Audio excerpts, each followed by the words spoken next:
Hi పిల్లలు, ఈరోజు మీకోసం మరొక చక్కని కథ. కథ పేరు మర్రి పండు గుమ్మడి పండు.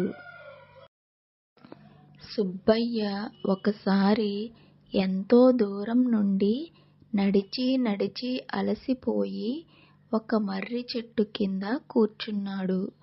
మర్రి చెట్టు వంక చూశాడు. దానికి చిన్న చిన్న ఎర్రటి కాయలు కనిపించాయి. దూరంగా నేల మీద ఒక గుమ్మడి తీగ అంతా అల్లుకొని కనబడింది. ఆ గుమ్మడి తీగకు పెద్ద పెద్ద కాయలు ఉన్నాయి.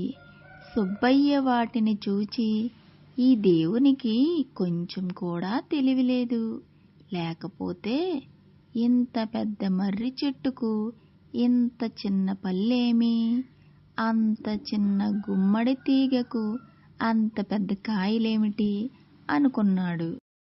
కాసేపటికి సుబ్బయ్య అలసటతో ఆ మర్రి చెట్టు కింద అలాగే పండుకున్నాడు. కొంచెం సేపు పండుకున్నాక లేచాడు. వంటి మీద చాలా మర్రిపళ్ళు రాలి కనబడ్డాయి. ఆ మర్రిపళ్ళు చూసిన సుబ్బయ్య అదిరిపడ్డాడు.